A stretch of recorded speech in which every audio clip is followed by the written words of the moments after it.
Hello and welcome. It is All for United. We are back again. And since the last time we spoke, we've only gone and won 2 games on the trot. It's been quite a time to be a Manchester United fan. It's been a while, I think, since we've been able to say that. As you can see, we have assembled a couple of cracking guests to chew the fat over the next 60 minutes or so with regards to the Europa League and, of course, the wicked result this afternoon. We've got them both here. We'll say hello to them both. Daz, how are you, sir? You feeling all right? I'm good. I'm good. Feel really, really happy, actually. I don't normally come away from a weekend game feeling this happy about watching United, but might be able to get used to it. Well, I don't think you're wrong to be honest with you. Don't think you're wrong to at all. Stu, how about you? Have you come away full of the joys of spring, or is it still winter in your world? I'm always happy, you know that. Always smiling. Nothing ever phases me. No, yeah. Do you know something? I think you can't fail to kind of really start to enjoy what's happening at the club, can you? It's forget the ticket element, which is pissing me off and everybody else off, which you may or may not want to talk about. I don't know. But you know, the footballing side. Wow, what can you say? I mean, Zirkzee with 2, Rashford with 3, Hoyland with 2. You know, we're scoring goals. Absolutely brilliant. So, you know, from my point of view, well happy. The mighty Tipton Town were destroyed yesterday.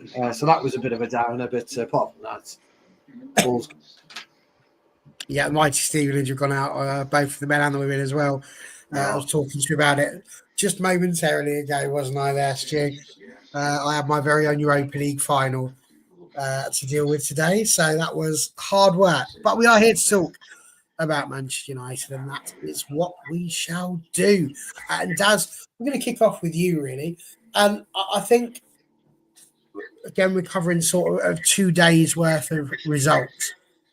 But when you looked at the game against Bodo Glimt and the game against Everton, as Stu said, we've got to talk first and foremost about the goals. There's just been a glut of them. And I think what I noticed most about watching the game midweek was just the sheer volume, the sheer numbers of players that are now getting forward and into the box. So whereas before you might have been watching, you'd be like 4, if you're lucky, 5 around there. They're all up there. Literally, there's 8 players constantly up in that final third, which really causes havoc. When you start talking about how you can break lines, how you can break down these teams that might decide to sit back, this is the way, isn't it? To make sure you've got options up there, as opposed to just hoping you can hit it long and run for it. So what do you think the secret is in terms of us nicking the goals that we have? Because, as Stu says, 3 for Rashford, 2 for Hoyland, 2 for Zirkzee, and we couldn't, a cow's backside before that. So I think the bodies in the final third isn't new. We saw this with Erik ten Hag.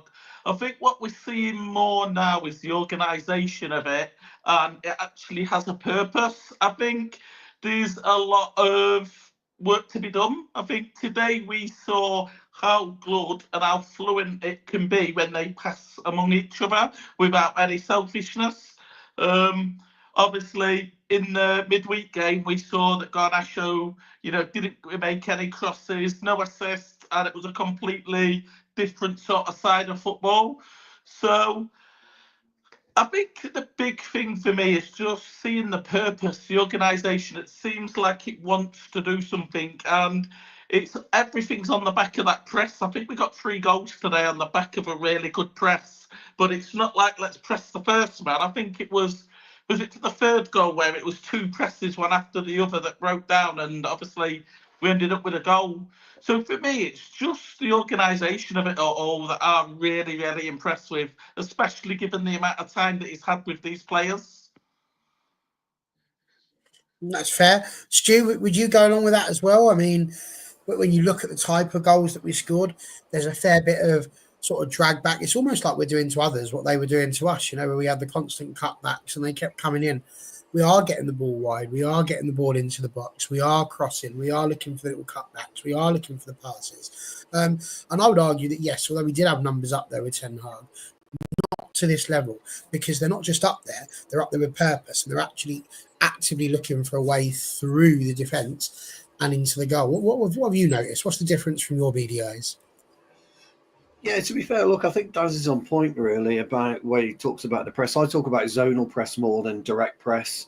But Daz is right, this time it was actually direct press, which is unusual for us because we tend to zonal press, allow players to come into our particular area and then we press them. But this time we were at them. Ahmed in particular was very quick, wasn't he, in and around, trying to dispossess, trying to make things happen. And although he's that type of player, he's never really had the support. I think the biggest problem for me just today, just tiny bit, if I was to criticise anything, I just felt Maino and Casemiro were slightly too deep on occasion and didn't really get up and support. However, I think we've seen, and I don't want to speak too quickly here because a lot of fans, if you put Xerxes and Form in the same kind of sentence, they explode like a firework. Where actually what you've seen today is where Xerxes is dangerous, and that is in the 8 to 10. Now I would give him the top of a kind of Christmas tree position because I think he would absolutely perform well. That touch and that pass out to Bruno in particular today was sublime. It was lovely. It was almost Berbatov-esque in the way that he carries himself, his mannerisms, very languid as a player. But what you've seen today is not particularly. We'll talk about Rashford in a minute, but what you've seen today, Baz and Daz. Wait, it's I should be called Gaz. We'd be well away, wouldn't we? What you've seen today is 2 strikes from a player that's been roundly criticised, roundly hounded, been in and out the team, but he took both of his away really, really well. And his first goal, do not underestimate how difficult a finish that was. Because if you see Bruno in many ways played a blind pass. Yeah, he obviously knew Xerxes was there, but the pass wasn't great to Xerxes. He had to stretch and he was under real pressure putting it in the back of the net, so much so that Xerxes ended up on his back. From the, almost a really good tackle by the defenders. It was a great finish. Second one in particular, I thought he showed a lot of composure. So I'm really pleased for him. I really am. I thought Maino did really, really well considering first game back from injury. I like the rotational aspect of what Amarin's trying to do at the moment, the way that he's resting players, bringing them in. Great to have Maguire back on the pitch. It gives them something extra. Obviously, we're not going to have Maino, are we, for Wednesday? I don't think we get Martinez for Wednesday either. I think they're both suspended, Baz. Because they got yellows, didn't they? Yes, I think they're both suspended today. But I think if I'm Amarin tonight, silently, and I'm talking to my coaches, I'm looking at what we got on the bench, and I'm looking at what we had out in the first 11, and I'm actually kind of quietly thinking we could do some serious damage moving forward. Not in the immediate future, in terms of the way that we play, but I think certainly over the, certainly January, February onwards, I think you'll see some kind of, quite clean sheet. Yeah, I think he would have boxed. Absolutely. I agree with that. Agate would have started at Arsenal. Yeah, 100%. And I think that's what I was talking about, the rotational side. So, look, I agree with Daz. I think the press side of it is better than I've seen for a long, long time. I was really impressed with that. Ahmad, don't know. There's just something about him at the minute. He's almost head and shoulders above anybody else on our pitch at the moment, isn't he? And then you've got to give kudos to Rashford. I'm not saying we're seeing the Rashford of old. I'm not going to get giddy by that by any stretch of the imagination, but he showed that will and desire, Baz, that you've been talking about, that he hasn't had for months, mate. And like Daz, every time I listen to you, you said the same. Where is Rashford? I'm not saying he's back, but there was just something there today. So all in all, and Everton had their chances. They're not a bad side. The biggest thing that Amarin, in my opinion, guys, has got to look at is it's a kind of difficult one, a 3-4-3. You're always going to get overrun occasionally through the middle, and I think we saw that a couple of times today. But you know what? Hey, we come away with a 4-0 win, haven't we? And as you quite rightly said, Buzz, we couldn't hit a barn door fucking 6 weeks ago. All of a sudden. No, exactly that. And, I think we've touched on it slightly. We spent a lot of time talking about injuries on this channel over the last 12 to 18 months. And obviously on Thursday, Daz, we saw the return of 3 of them. The 4th one, obviously, back this weekend. Obviously, Kobbie Mainoo today. Luke Shaw, Mason Mount back. But for me, the one that absolutely blew my socks off, because I genuinely just didn't think he existed anymore. It was a bit like the Ultimate Warrior in the 80s. He disappeared from the WWF. I remember him. He came back. Everybody wondered if it was the same person or not. I was a bit worried, but it certainly looked like him. And what a game we managed to get from them. How important, Daz, do you think these 4 players could end up being for us? The fact that we've got 2 of our potential left wing backs, Malacia and Shaw, back into it. I mean, we know that obviously Malacia was never going to have the legs that he would have had initially, and it showed a couple of times that he got done for pace, but that'll come, I think, with match fitness and a bit more training. But also Mason Mount, arguably his best performance in a red shirt of Manchester. And of course, to have Kobbie back, we know exactly how good he can be. Just how important is that going to be over the next few months, do you think? I think it's going to be so important. And this is one of the things that really, I think Ten Hag could feel a bit unfair about, the fact that he didn't have these players available at the start of the season, so we couldn't see the sort of team that he wanted to implement. So I think we're quite fortunate to have them. Mason Mount especially, I think you can see that we're a team that wants to press, especially really hard in the final third. Mason Mount is amazing at pressing. He's probably got the highest work rate in the Man United squad for me. Good thing is he can cover 1 or 2 positions, and he can drop back a little bit deeper into more of a midfield role. He can obviously play the number 10, and I think a push with injuries, he could play up top. Don't think he'd ever need to do that, but I think we have seen him at the beginning of the season play that false 9 sort of position. So versatile. Luke Shaw, I try not to get excited about Luke Shaw because my brain tells me he's going to get injured again in a few weeks.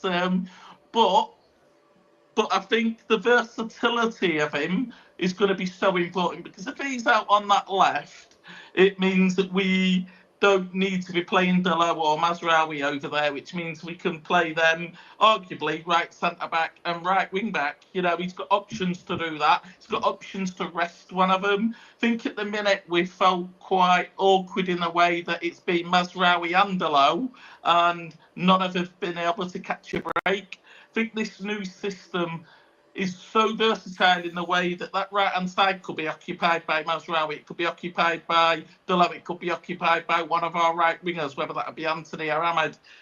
It seems as if injuries wouldn't be a big issue for this team, just because every player will have 1 or 2 roles to play within the team, or they can drop between 1 or 2 positions, which I really like that. But yeah, I think these, especially Mason Mount for me, that's the big one that I think Manchester United will really benefit the most with, just because of his work rate, his press, and even looking back to his Chelsea days, he's one of them players that is so coachable. He's not got an ego. Well, I don't think he's got an ego about him. I think he's just one of these players that just wants to play football at a high level, and you can coach him. And so, yeah, I think they're the 2 big ones out of the 4 that I think Manchester United will benefit from the most. But seeing the way that this team is starting to unravel, everybody's going to have an important part to play. No, for sure. And Simon's quite right as well. Of course, Harry Maguire did come back today. His one was a little bit more of a niggle, I think, than an injury as such we've had before. But yes, you're quite right. Harry Maguire, of course, is back as well. Stu, same sort of question to you, really, but it's very interesting because Andy's put here, you see the impact of injuries when you see what's happening to Little City. And I know he's having a bit of a dig there and a bit of a joke, but we genuinely did hear Pep Guardiola the other day come out and say, give me my defenders back, give me my two central defenders, give me Rodri, the best player in the world, and then you'll see Manchester City. And I don't really recall there being all that much anger, really, towards what he's saying, because everybody looks at what's going on and realises it's so. With that in mind, we've had, I'd say, 12 months of mad injuries, and we have had a difficult squad to choose from. It's not been like we've not had a left back, and a lot of that we've said does come down to the coaches. We do have to say, you've got to bring them in. We had one, and then we let him go away again. So a little bit crazy. But for you, are you right? His dad's right. Mason Mount coming in, really important. And actually, the fact that Amorim says he's got 2 roles for him, which sounds quite interesting. So, what do you make of the returning 5? Yeah, first of all, very, very briefly on City, you make a good point about that. But the problem is, everybody is lauding this Messiah that is Guardiola. For the first time in his managerial career, he's got a real problem, and he just doesn't know how to get out of it. And it isn't just Rodri, it isn't just Diaz. Something's fundamentally wrong there, and he just doesn't know how to deal with it. And that's why he's on the offence all the time. And, that's up to him, But I think coming back to our particular squad, the importance of numbers is real key. It's the real key to football, the importance of numbers. And when you've got a bench like we had today, or, that we're likely to field again on Wednesday, it gives you a lot more comfort. It gives Amorim a lot more comfort knowing that he's got that type of player to fit into, like you say, Mason Mount, for example. If he's got 2 positions for him, he's got that comfort that Erik ten Hag never had. I think what is massively clear to me is when Amorim was, and we don't know, let's be honest, right? We don't know when Manchester United approached Amorim. We haven't got a clue. They're all saying, our understanding it was, he was approached 2-3 weeks maybe before Ten Hag was sacked. But whenever he was approached, and it's massively clear to me, is that he has been studying Manchester United to come over. He's been studying the types of players that we've got, and he's been studying the player profiles that we've got. And what he's doing now, there's no coincidence. What he's doing, he hasn't just come and sprinkled fairy dust on, and there's been a new kind of manager bounce, because he proved at Ipswich that wasn't the case, and we were all a bit upset and angry about the performance of certain players at Ipswich, the way they kind of reverted to type. So he's known all along what he wanted to do, and it's kind of reaping the rewards. He's reaping the benefits. What I think he's put in 2-3, or somebody a lot around him, his coaches or somebody has given him this information. He's been able to come and steady the ship. So I'm so looking forward to Wednesday for 2 reasons. Arsenal were absolutely sublime yesterday. I know they had a bit of a dip, but they were 4-0 up and cruising. I've seen teams concede 2 when they're 4 up because it doesn't matter. But they didn't allow that to happen in the second half. So I'm really looking forward to seeing what starting 11 he comes out with on Wednesday, and what can we do to stop Arsenal on Wednesday. And it will show us a little bit more as to where he is. You know me, Baz. I know I've worked with you a couple of times, Daz. You probably know me. I'm not a huge fan on systems all the time because of the way that they can break down and the way that the game evolves. You always tend to go out of a system and go into a different type. But we look very disciplined here from what I could see. I don't know what you guys thought, but I thought we looked quite disciplined in our approach. I thought we were quicker in our approach. I thought our control of the ball was better. Our transition was better. The way we used the ball was better. But Daz made a really good point right at the very, very, very beginning of the stream, Baz, and that was there was people in the fucking box at last, ready to receive the ball at times, and that's and that's how you score goals. So, yeah, I mean, in the box, and they're also putting the ball in the net, which is always bloody difficult. I agree. I think really good on there. Got to get it on target. And I agree. I think Mount could be pivotal, which I'm quite surprised at, because in the summer I wanted him gone. He was too weak mentally for me. You know, injury after injury after injury. Got to be 200% before he comes back, etc. But when he came, you know, the Bodo Glimt match, I think we'll all agree. And they were a decent side. They were. A lot of people will turn around and say, "Oh, they were shit," and that. But if you ask them why they were shit, they wouldn't be able to tell you, because there'd be no explanation. Probably because of the name. They were a very good footballing side. 4 out of 5 years they've won the Norwegian First Division. Very technical, very quick, and I thought Mount did okay. So I kind of would be leaning towards Mount gets in on Wednesday. Actually, Hoyland I think gets in on Wednesday. How he manages this, I mean, he's come out and said that he's already spoke to the players, and this is what I'm going to do, and you're going to have to fit in, didn't he? Pretty much in his pace match. So, and what's the funniest part of it all? We're only 6 points off fucking second place, aren't we, or something stupid like that? Well, I can confirm. Yeah, we're on 19 points, and Arsenal are on 25. So yeah, it is only 6 points away. There you go. So that's nuts. That is nuts, isn't it? So City are on what, 23? So we're 25. We're on 19.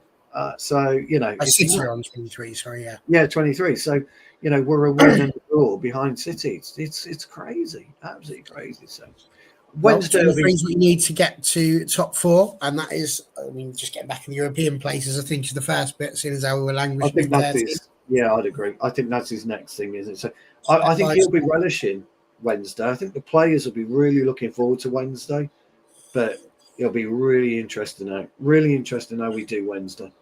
We're going to have to stop the presses, lads, because I did not see this coming out of Tulumba's mouth. It will come down to Manchester United and Liverpool in the end, both managing their first season. You heard it here first. Why not?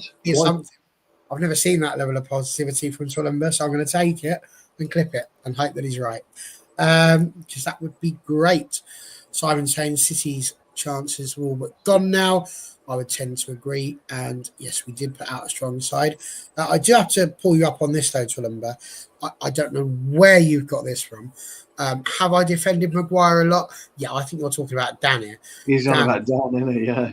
Got to be, because anybody who watches this will surely know that it's Marcus Rashford for me. So there we go. You're just going to have to accept that one, I'm afraid. That's definitely not me. Also, Simon, you mentioned this. You thought Martinez picked up slight injury. I haven't seen today's one, so it's a bit harder for me to say. He's suspended anyway. A couple of games ago, he did have a little bit of a knock, and there was a worry, but he was always deemed to be okay. So there we go. Daz, I want to bring it over to you with regards to the 3-5-2.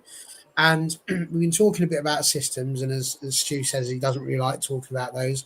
But as he well knows, I'll ask the questions and he'll choose whether he answers them or not.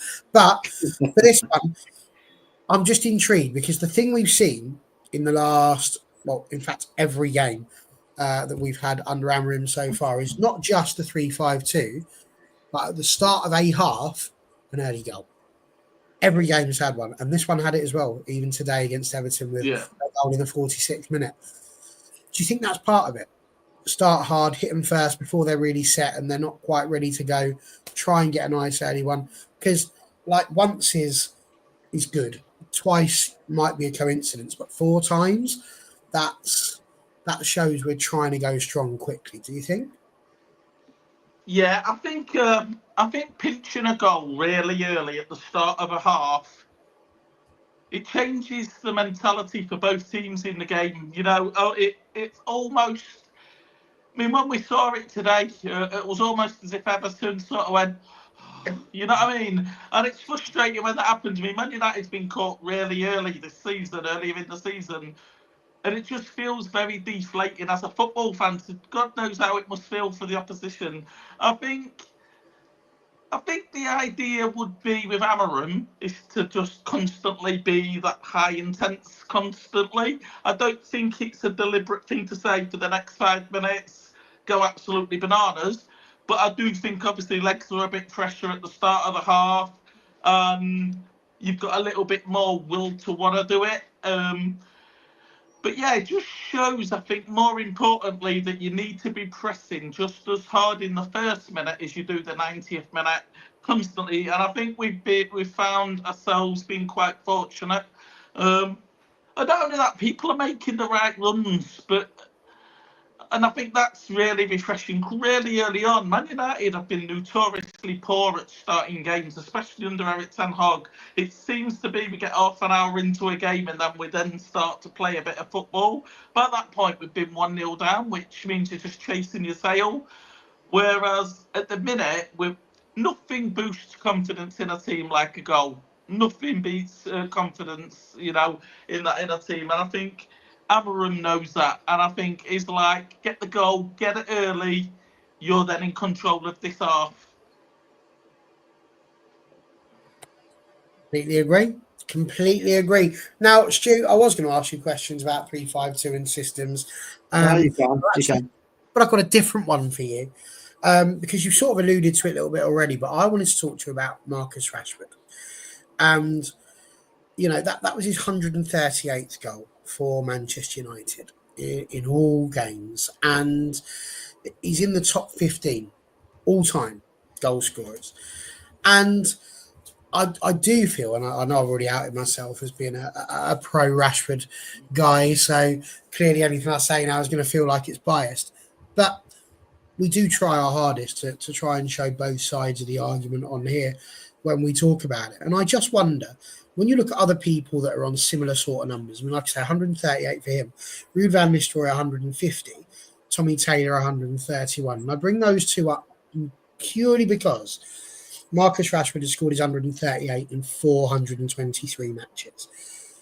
Ruud van Nistelrooy, 150 out of 219. Tommy Taylor, 131 out of 191. Now, the reason I bring that up is because obviously, basically, Marcus Rashford's scoring once every 3 games. That's basically how it seems to be. Whereas people like Tommy Taylor were scoring twice every 3 games. So it was a much better ratio for them. But when you take a look at someone like Paul Scholes, for example, he got 155, but his was out of 700 odd games. What I'm getting at with all these big figures that I'm just throwing out here is when you talk about Marcus Rashford, do you think it's because he's been around what feels like forever now, because he's not necessarily higher up in those scoring charts? Do you think that is part of the reason why people seem to be so down on him at times, even at the moment? I mean, he's getting in the neck for throwing gloves on the floor. That blew my mind, because he's just thrown his gloves. If you'd have been at the game today, one of the girls got subbed. She's pulled off her coat, just thrown it on the floor in front of me. I was just there. I didn't see anybody sitting there going, "Oh, that's terrible, Matilda. What'd you do that for?" Because that's our job. We just pick it up, clean up. That's how it works. They're playing football. They're doing the big stuff. We just worry about tidying up, and that's literally our job. So, yeah, what do you make of that whole thing? Because he is scoring more goals, and genuinely, I do think he's going to be, before he finishes his career at Manchester United, one of the top 10 goal scorers for Manchester United of all time. He needs to get to Paul Scholes' number, which is 155. He needs 17 goals. I think he can do that. I think with Rashford, and I can only speak personally, if I was Rashford, when I hung on my boots, I'd wonder what I did with my career. To be honest, I think he's 50 goals shy of where he should be. I think he should be up at 190-ish goals. I really do. I think he should be looking to get over 200.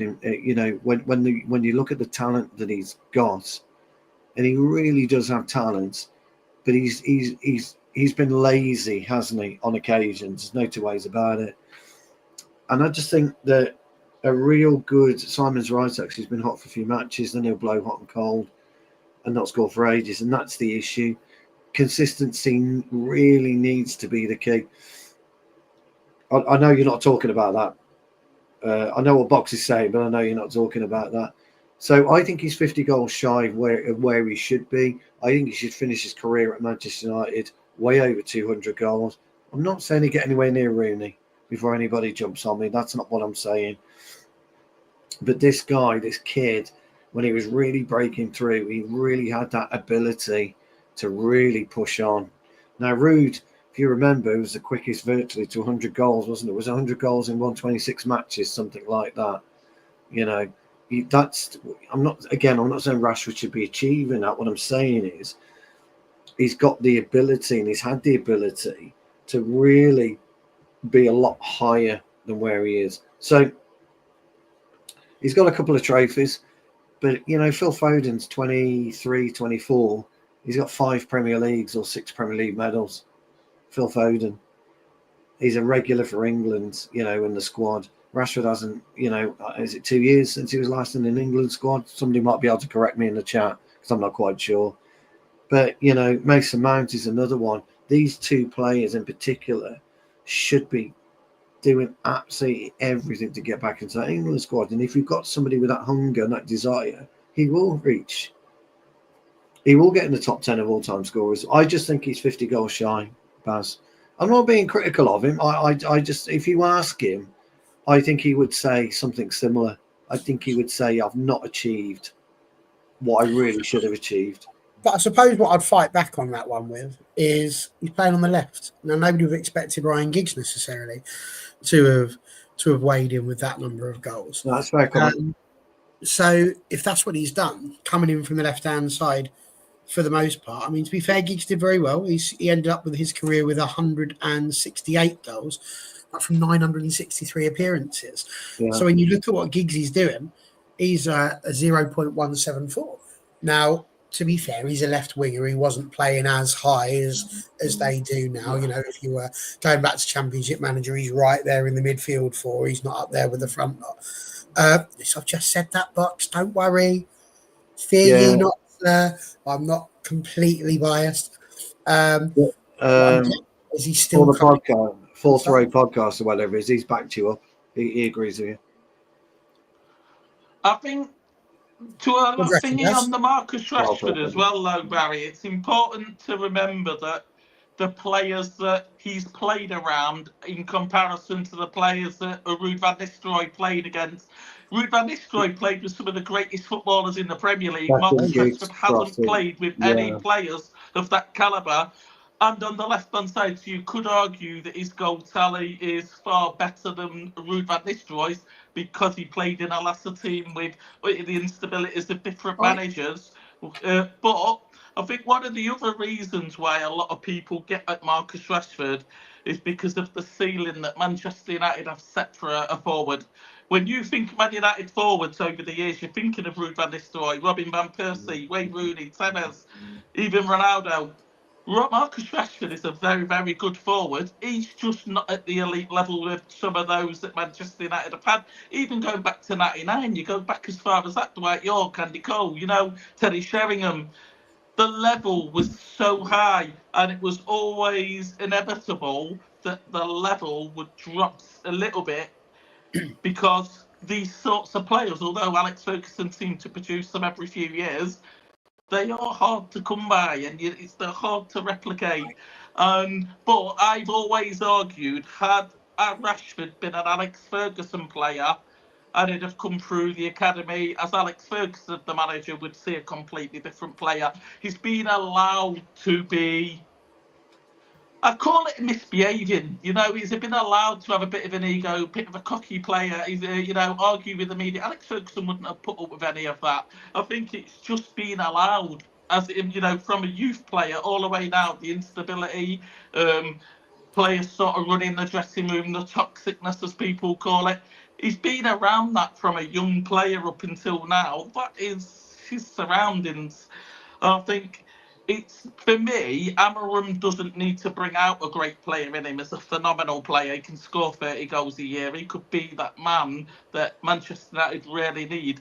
What Amarim needs to do is change that environment around him, basically tell him that this behaviour isn't acceptable anymore, And I think if he changes that, Marcus Rashford will change. I think you could be right, maybe. I don't know. I think if there's one thing I'm learning about United now, it's that we're going to have to stop, I suppose, comparing back to the Ferguson era, because that is just long gone. We're not going to have that level of management anymore. It's taken me 10 years to get used to it myself because I keep harking back to him. But, look, he's on 7 goals this season. He scored 8 last season. So he's already looking like he could do better. And that's the interesting thing, though, Baz, isn't it? He's on 8. He scored 8 goals last season. If he scored 15 to 20, you're having a different conversation, aren't you? Oh, absolutely. If he scored you 15 to 20, there's 1, 2, 3, 4, 5, 6 seasons where he's not hit 15 or 20. Exactly. And the other thing is, when he had that golden period with Martial, he was attacking the diagonal of the box brilliantly. So he's really, he was getting penalties. He was scoring, across the keeper goals, a couple of near post efforts. But once you get into that box and you're backtracking, you're making the defender backpedal, you become a massive problem. And I'd like to see him start doing that again. So really interesting to see where he does. He could have a could have a good season this season, Rashford. Well, I really hope he does. I really do. I'm going to slightly change tack, actually, because this message came in from Philip, and I do think it's worth having. Not to mention the 66 quid ticket rise as a joke. There was a brilliant protest before the game. Andrew Wall has sent us some pictures, which we will try and get out on our Twitter. But a bit of a protest saying Sir Jim needs to change tactics. Now, we know 100% that Ineos are very much into cost-saving exercises at the moment. They're working very hard on the finances. I just kind of want to know what both of you make of this situation, because it's a little bit like the economy in this respect, isn't it? It's like, because we're under the profit and loss and we've got all that to worry about, we've had to cut our cloth accordingly, which obviously has happened. We've done redundancies, and we're not necessarily handing out money hand over fist. As we said, Alex Ferguson no longer going to be getting his £10 million contract renewed. What do we make of what's going on here? Because is this, I suppose, devil's advocate would be to say that Ineos are just saying, well, if you give us the extra money, that gives us the money that we need in order to be able, the income that we need in order to be able to make the transfers that you're all wishing for and hoping for. Helps us to look after the club, helps us to look after the stands. But I would argue we've been one of the richest clubs in world football for the best part of 30 years. And just turning around and trying to rinse the fans who have loyally put up with some turgid displays over the last 13 does not feel like the best way to go forward. Daz, what do you make of it? It's really hard. It isn't the best. What's happening isn't the best. It's not. There's got to be a better way, it's important, just to really briefly on Philip's comment, to mention that Jim Ratcliffe isn't the owner of Manchester United. As a minority shareholder that has control over the football and operations of the club. This is very much a Glazier. This isn't. It's financial. It doesn't surprise me. One thing we've learned in the last 18 years is protesting outside the stadium isn't going to make any difference. Why? Because they're sat in America and they're probably not even putting the news on. They probably don't even know it's happening. And even when it happened against Liverpool, was it last year or the year before, and we got the game cancelled, meant nothing to the Glazers, So there's got to be a better way. There's got to be a better way of protesting stuff like this. It's not good for the team. It's not good for the environment. I get that the fans deserve a voice. I get that we want to express a voice, but 18 years has taught us that it's just not working. We need another. Whether that is that we get Jim Ratcliffe involved as, a sort of a link between the Glazers and the fans, and say that we're not happy because, and we use that relationship that Jim has and that voice that ultimately he will have, because he can sit in a boardroom and he can voice the opinions, and the Glazers have to listen to them in a boardroom. So maybe there's got to be a better way. I mean, how do we know? I mean, I think that's another thing. People want to speculate of what we know and what we don't know. But I think also the £66 price ticket for a ticket is just a side effect of not qualifying for the Champions League. Because we don't qualify for the Champions League, Adidas deal reduces, Snapdragon deal reduces. Is it the Tezos? Every single big sponsor we have is commercially based, and it's based on success of the football club. If we're not in the Champions League and playing in, winning the league and stuff, the exposure of Manchester United is not as big as it could be. And we have reported record losses. We have to get that back if we want to continue to spend by increasing the ticket prices.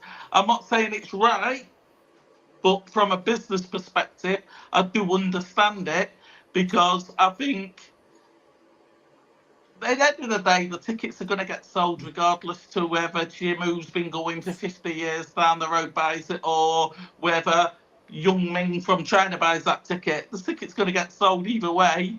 And I know that's really sad. I know that's really sad that loyal supporters are being replaced by tourists.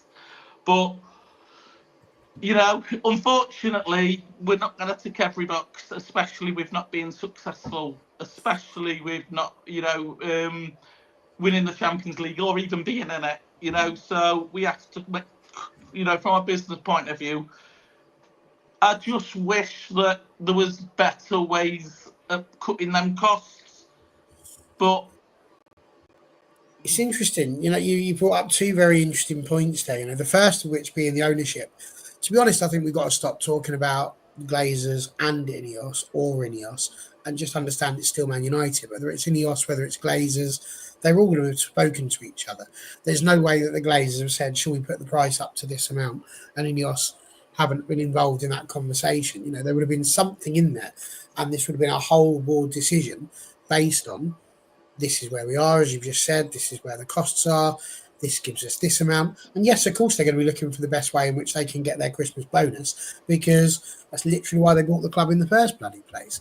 But Stu, what do you make about this other bit? You are someone who's religiously bought a season ticket. You are someone who has been time and time again. It's interesting because Daz says that we're not in Europe, so not in the Champions League. So therefore, we're trying to replace that money as well as the commercial side.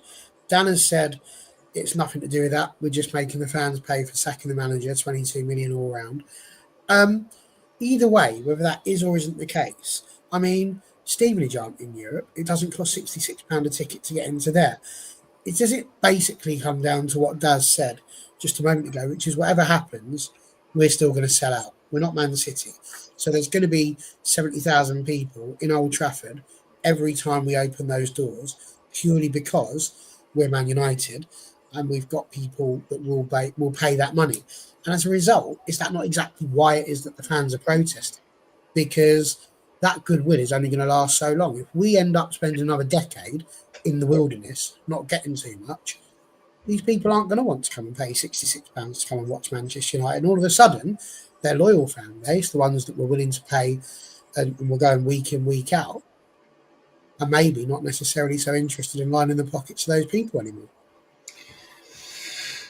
Yeah, it's a difficult one because, look, I'm in my 30th year now, so I'm a platinum holder, and it's my 30th year as a season ticket holder. What you're going to see, unfortunately, is the season ticket get fizzled out. Season ticket holders are absolutely no good to the club anymore. Those days are gone. People had season tickets to get money in.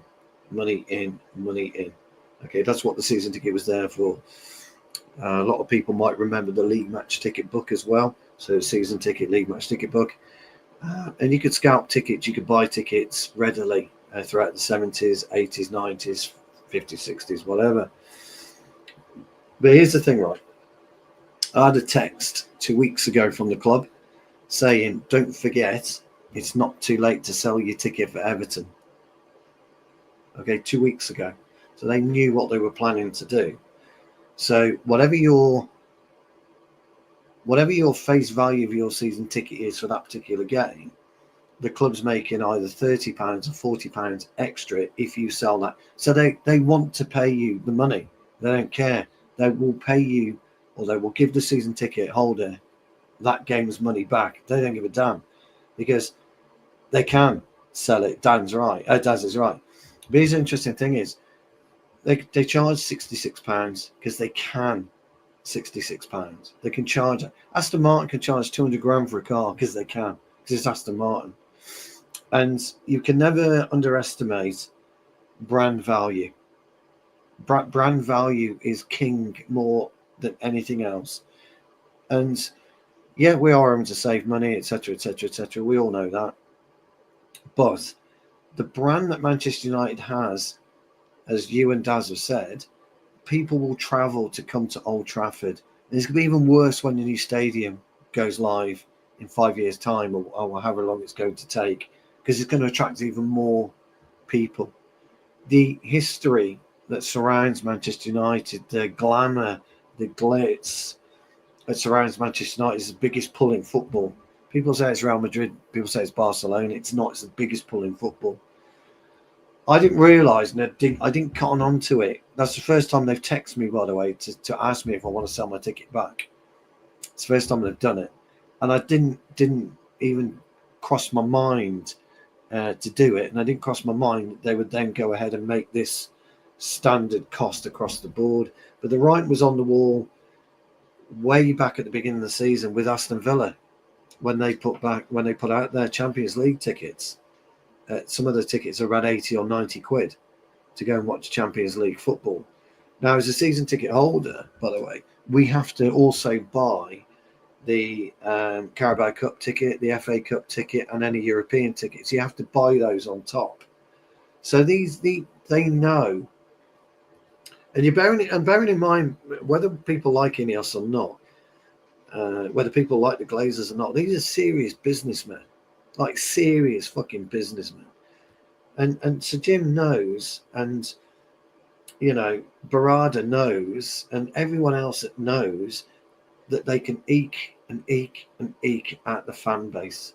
You're going to see your shirt that you're wearing tonight, Baz. If you decide to get next year's shirt, it's going to go up an extra 10 quid because Adidas will put the price up, and then the club's cut is bigger.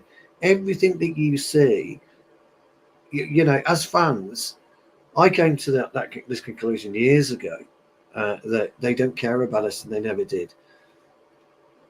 But the season ticket, I think, in 5 years' time, maybe a bit more, will be no more. Because if they take me out of the equation, they can get £66 for my ticket that they're not getting right now. And that's a big problem. A big problem. Oh, I think you might be right. If they do go, it's only going to be at the highest level, obviously season tickets. Or they'll put them up. They'll put them up ridiculously. Yeah, it'll be one or the other. But yeah, one or the other. But I can't. Barry, I think as Hello, well. go on. Sorry, what? So I think as well to mention from the value of a season ticket holder, from a business perspective. For example, again, everyone's going to be different, but a season ticket holder might visit that club shop 2-3 times a year, buy 1, maybe 3 shirts over 38 games. If you sold that ticket to 38 different people, their average spend could be 250, buy 1, coming from China to buy 2-3 shirts, loads of other stuff. It becomes a holiday for them. Whereas season ticket, quite a lot of season ticket holders I know probably just walk past the gift shop and don't even go in it now. Maybe call in once a year to get your shirt or what a scarf or your little bits, but. You get 10% as well, that 10%. So we get 10% discount when we go in and all that kind of. And there's been a big chunk of the season ticket holders that I've spoke to as well that have boycotted the gift shop in order to avoid putting money in the Glazers' pocket. So ultimately, it is a business, and I hear this talk that the Glazers are bad football owners. I think from a fan perspective, they're probably the worst owner in the Premier League, but they've got a business model down from the point of where they bought the club and how they bought it up until today, you could argue they're the best business owners in the Premier League because they've executed every plan. At the end of the day, they're not there to invest money like the City owners are and sort of wash money. They're there to draw money out of Manchester United. They're using Manchester United to get richer. And unfortunately, they took over $1.5 billion out of the club, so you could argue the fans, from their business model, they've executed it perfectly. I think, like you said, we're at a point now where the football fan base has just got to stop talking about the Glazers, especially in a negative light, because we know they're not going to change. We know that this is happening. We know that loan that the club have, that debt isn't going anywhere. We know that dividends are still going to come out of the club, but we just need to be fortunate that we have got Jim Redcliffe, that it's involved, that I'd like to think cares about being successful again. Just before you come in, Baz, sorry, just one very, very quick point. It's actually worth noting that these people that buying shirts off THK and that, you do realise there's a reason why these companies aren't getting sued by Adidas and Manchester United, don't you? Because they get a kickback. Adidas get a kickback. Manchester United get a kickback. These places in China, Adidas are probably using them to make their shirts. So you can sell seconds or whatever. They'll all get a kickback, even if it's £1 a shirt. There's still a kickback going back to the club and Adidas. And honestly, I think the key thing is that as fans, we don't really care who owns the club. That's not the issue. The issue hasn't been who owns it. You go back to the Edwards family. I mean, they had their issues with them as well. The thing was the investiture, but also making the right football decisions. And I think that's really all we care about. If we go on in 2 years' time with Amorim in charge and all of a sudden we start winning things and we're back up at the top, once again, we're not going to talk about the Glazers. The Glazers were always there, but because Fergie was doing what he was doing and United was so big and so good and so strong and so powerful, it wasn't at the forefront. And it's only really been over the last 10 years when it started to regress more and more. We went away from getting the likes of the Van Gaals, Mourinho's, the big names, tried a different tack. It's only then that people have allowed themselves to get a little bit more emotional about it. It'll be interesting because if it is turning out to be Amorim that makes the change, it just goes to show it was the right idea to go for the likes of the Ollies and to go for the Ten Hards and to go for the lesser known ones as opposed to trying to search out those big ones, I think. I want to move on to the Arsenal game because it's sort of the last thing to talk about. Super excited. Sorry, say again? Super excited. I'm massively. Do you know what? This game's got all the ingredients of a Roy Keane, Patrick Vieira, Ferguson, Wenger type fucking clash, because we could really dent Arsenal. If we go to their manor on Wednesday, we could really dent them. If Liverpool win again, there's a huge gap. This has got a lot riding on it, this game. Unbelievable. So it looking forward to it. Yeah. It really does. As I said, they're 9 points clear. Liverpool at the top of the league. Arsenal very much in a position where they need to try and get that win. Equally, you know how much we enjoy upsetting Arsenal. We've only got to go back to 49 and then defeated when they were trying to get to the 50 games unbeaten, thanks to that awful challenge from Sol Campbell. Awful challenge. With a leg breaker, that. It was. The Invincibles, Phil Neville took out Reyes, didn't he, all game? Do you remember that? Phil Neville absolutely battered Reyes. Over Van Nistelrooy when he missed the penalty. Yeah. John O'Shea with that wonderful little chip at the at Highbury. Do you remember in the black kit, that wonderful little chip? Loads of games. They used to be great. And I'm hoping that they'll be great again, like you said. But Dan says we're not near you, Arsenal, unfortunately. Just hope the overreaction isn't too bad if we aren't perfect, because we'll have to be perfect to beat Arsenal. He's right. It's going to be very difficult. And Simon says Arsenal scored at least 10 goals in the last 2 matches. Well, I mean, in fairness, we've scored 7. So, if you want to compare, we're not doing terrible. So, Daz, I suppose we'll throw it over to you on this one. It's going to be a big game, this one against Arsenal. And it's arguably big for both teams. If Arsenal lose it, you could argue that is potentially their season over in terms of chasing for the title. I reckon there are probably some people who call themselves Manchester United fans out there who would like to see Arsenal win just so that Liverpool don't win the title. I'm not one of those people. I want us to win because we've made it into the top half of the table. And like we say, a win could potentially just have us back into the top 6. But it's going to be really, really difficult. And as much as we've spoken about the attacking prowess, I wanted to just touch on the defense a little bit because I went very American there, didn't I? The defense. Because when you start talking about the defense, obviously it's a little bit different now. 3 at the back, 2 wing backs. It has been a bit different. But what I have noticed is we are still giving up chances. Everton did have a couple of chances today that they could have scored from. Bodo Glimt, we saw, were getting absolutely battered off the park. We were just completely owning them. And before you know it, they've scored. They've scored again. We do still have some defensive frailties. Anana's been superb in goal, but it's still not quite there. And nor should it be. It's only been a couple of weeks. Does that worry you? Are you still concerned, as Simon says here, how do we stop the likes of Saka, Gabriel and Havertz? They're on blistering form. And you could argue we are now as well with some of our strikers. But these guys are potentially a different level of blistering form right now. So what do you reckon? When it comes to the Arsenal attack and the United defence, can we hold them at bay? I actually think that Amarim's made for this game.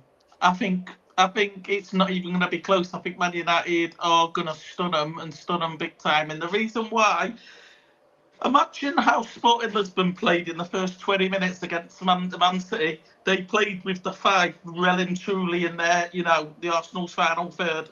It was almost a 5 as a straight line.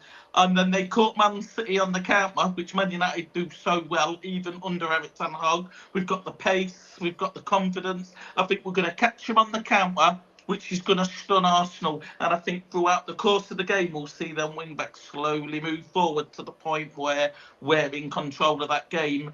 But this system hasn't been in a position where it's had to sit completely back for 90 minutes, and it could do.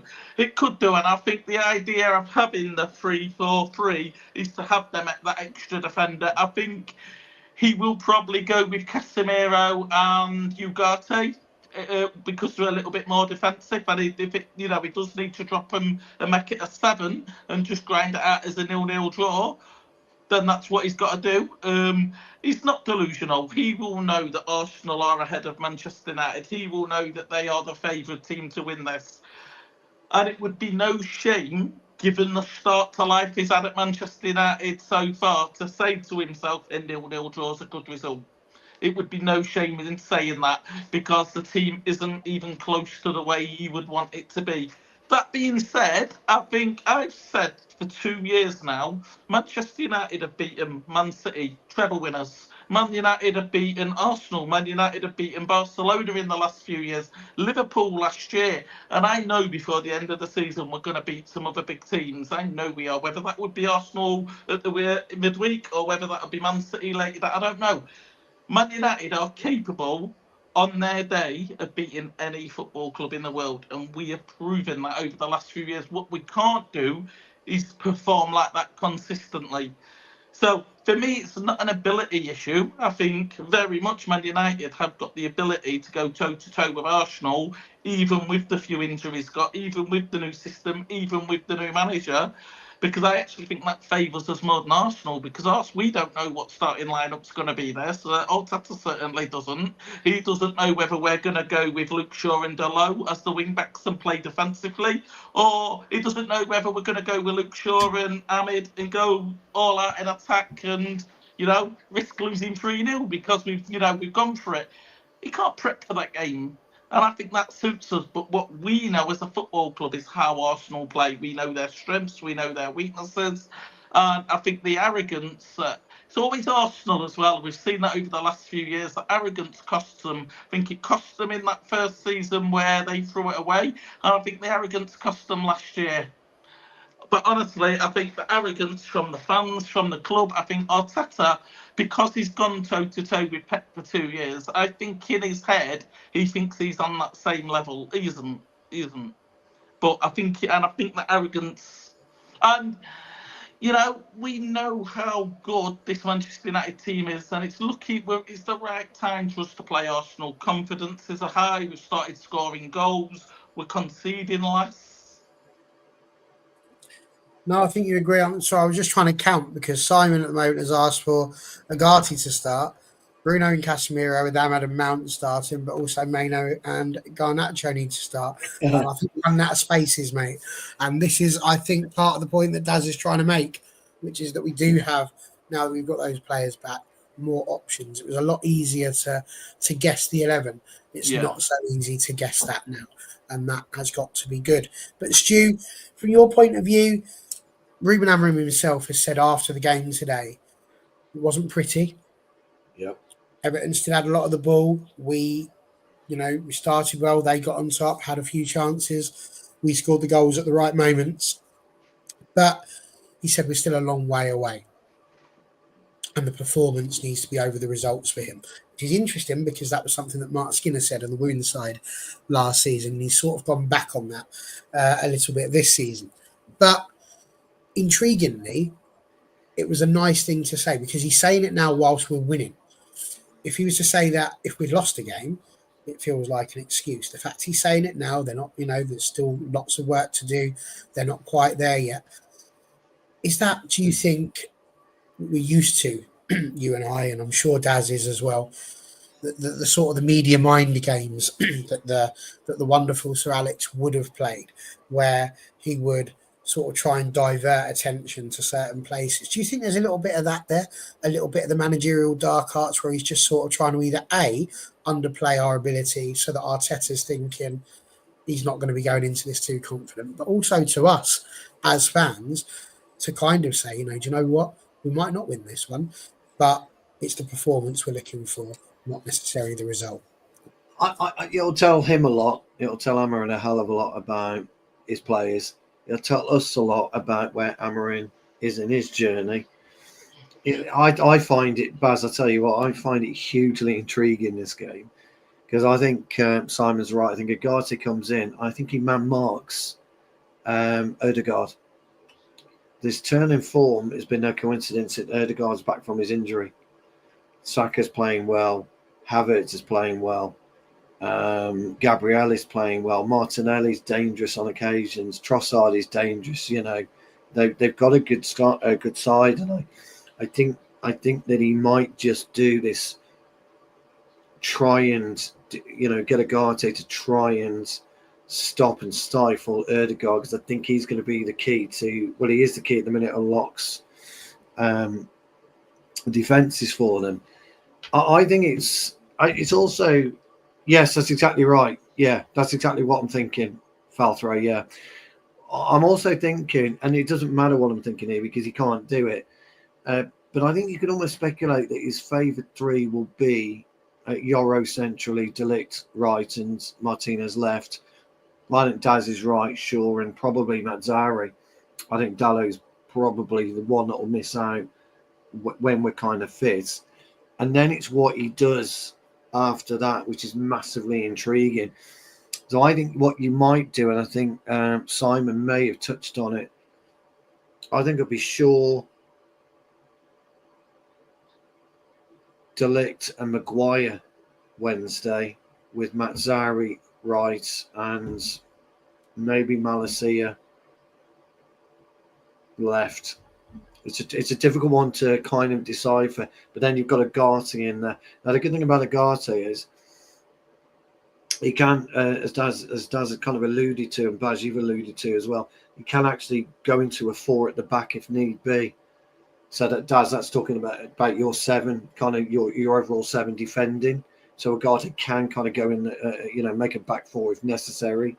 So he's got a lot of flexibility, does Amorim, for this particular game. What he does moving forward, I'm really interested to see what he does moving forward. I'm kind of the opinion that Højlund starts. I'm kind of in that opinion, and you've got to say Bruno starts, haven't you? Where I'm wondering, and I'd love everyone to give me your opinion. Do you run with Agate then and Casemiro, or does he take the gamble on Mainu for maybe being a bit more mobile? Because Arsenal are very mobile, aren't they, in the middle? And then what do you do up Personally, top? I'd do Mainu.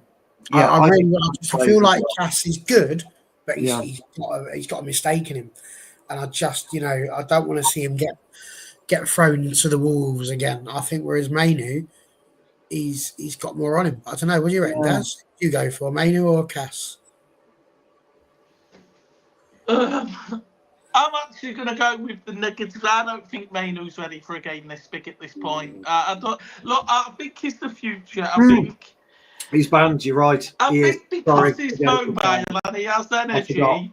I forgot he's Yeah, banned. oh, he is banned. Yeah, no, but just to I forgot. clarify that, I think Well, there we he's got go. the energy. So for me, it'd have been a player worth bringing on. I think that's why I would bring on Garnacho, and I'd go with the front, maybe potentially the front three starting today, with potentially the only switch being Højlund for Rashford, and keeping the three as it was because they've scored a lot of goals, they played really well, and you've got to build on that confidence. But Garnacho is the sort of player that can come on and bring energy to a game. And if you looked at the midweek game last week, the Europa League game, he wanted to make changes, even down to the Ipswich game. He wanted to make changes and he couldn't because he had no energy to bring on.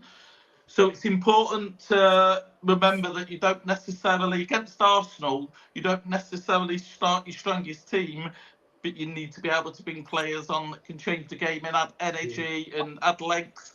So I think if he starts with all of them players on the pitch, and we are finding ourselves 1-0 down at 70 minutes, I think you'd potentially see Arsenal pip another 2 towards the end of the game. I think to bring a player on like Garnacho, especially when this Arsenal team's a little bit more tired, would cause loads of issues.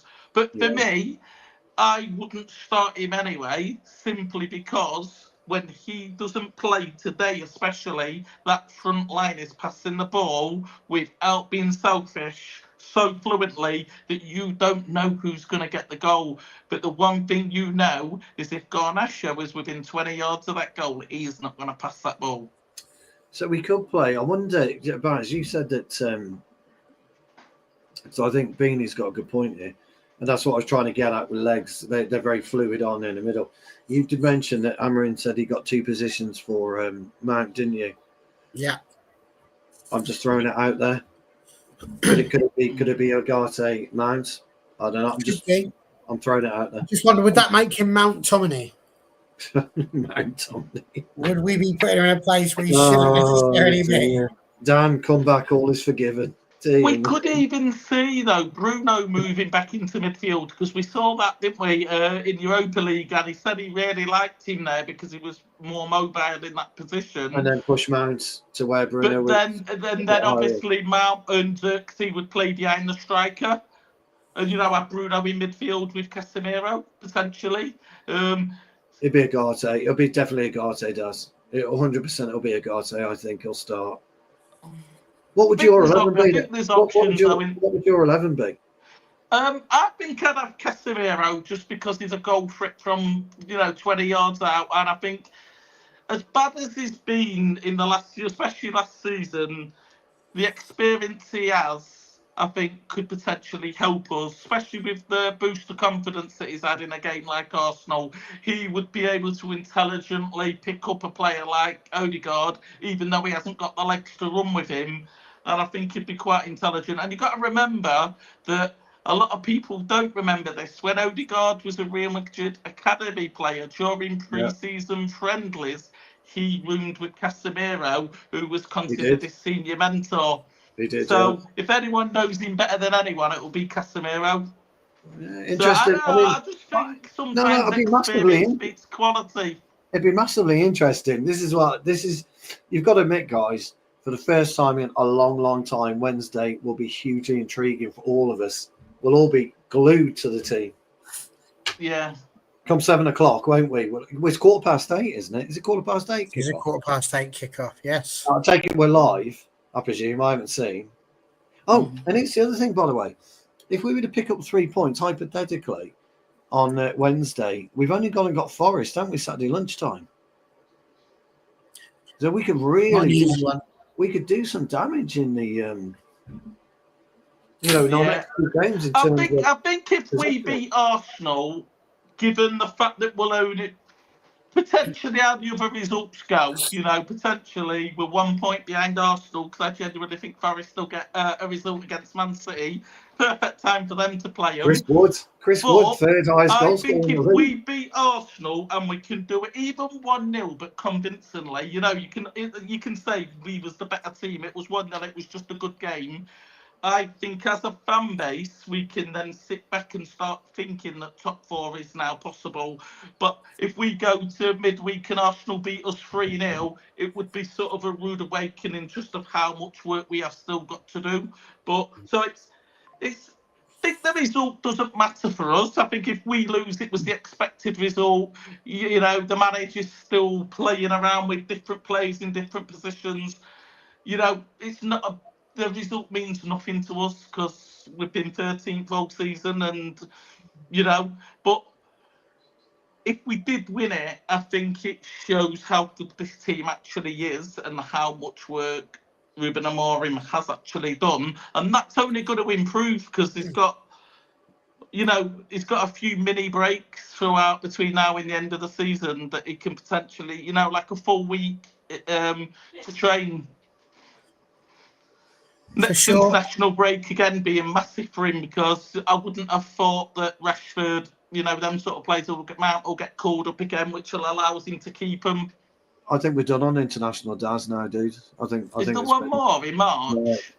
Oh, in March. Sorry, yeah, next year. Yeah. Before the end of the season, I meant. Oh, sorry, mate. Yeah, next season. Yeah. Title charge. You know what? Why It's not? funny. Why not? I think with Man City and Arsenal dropping off, and I think that in March, when Liverpool lose Mo Salah for 4 weeks, like we'll lose Onana due to the African games, I think Liverpool are going to drop off. 3 games we could lose Onana, couldn't we? I'm not sure. I thought it was 4 or 5 games that we lose the African players. Well, we only lost Onana for 2 in the end, wasn't it? Or 1. I think Binder only came on and played the 1 game because we did magical things with his schedule. Didn't we? Somehow, to confirm, Wednesday night is live. It's on Amazon Prime Video. Oh, lovely. Of course, Amazon do it all, don't they, in December? Yeah, of course. That one. Yeah. And Saturday we're live as well on Sky Sports at 5:30. 5:30. I'm looking forward to that. Chris Wood.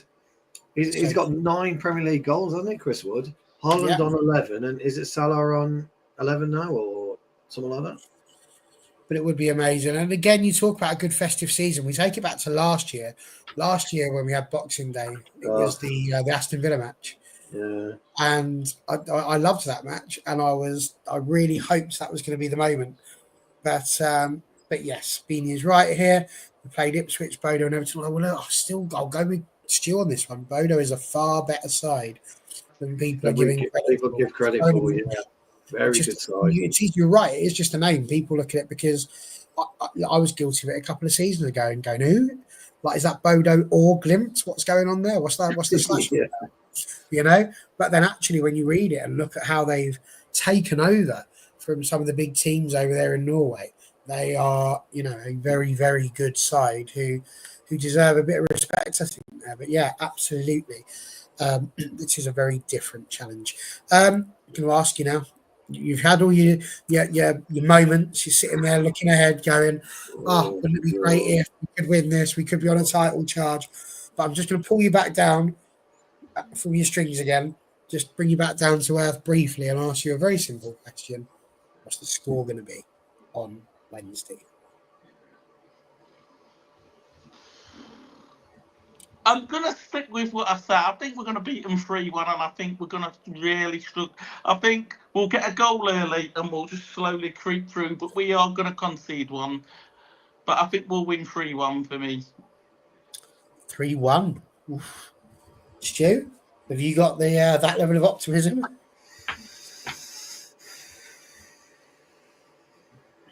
That's a no.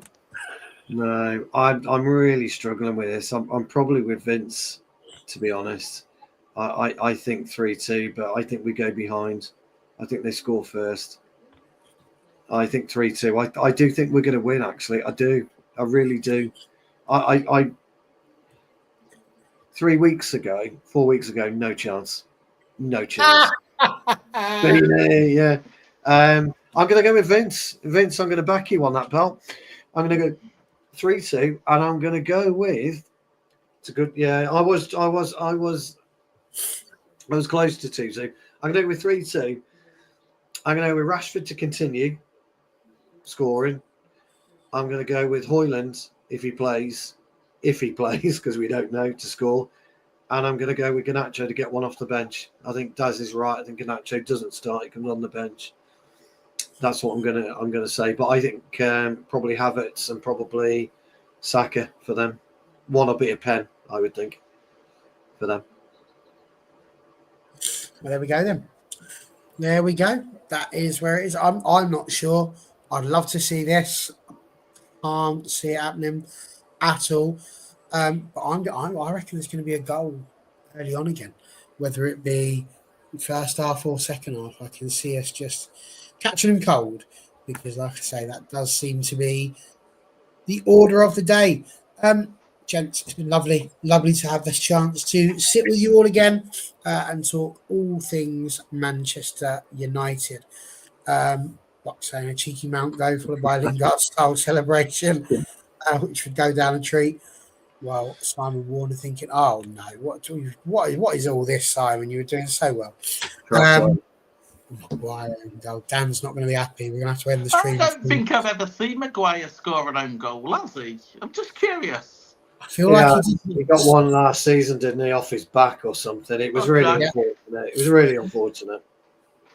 It was very unfortunate, but it didn't stop people having a go at him. So there we go. But I think the only place to leave it this evening, after saying thank you to you both, is Daz had a different sort of name for Ruben Amorim there. He called him Ruben Amorim. Yes, he did. Which was very interesting. Nice way of calling it. And I thought we'd end our show really with a little tribute there, because when it comes to Wednesday, we could be singing "When the Ball Hits the Net," and it might be quite wet. That's Amorim. Amorim, yeah. Everyone, lovely. Where you go with that, yeah. On Wednesday. Night all. Bye-bye.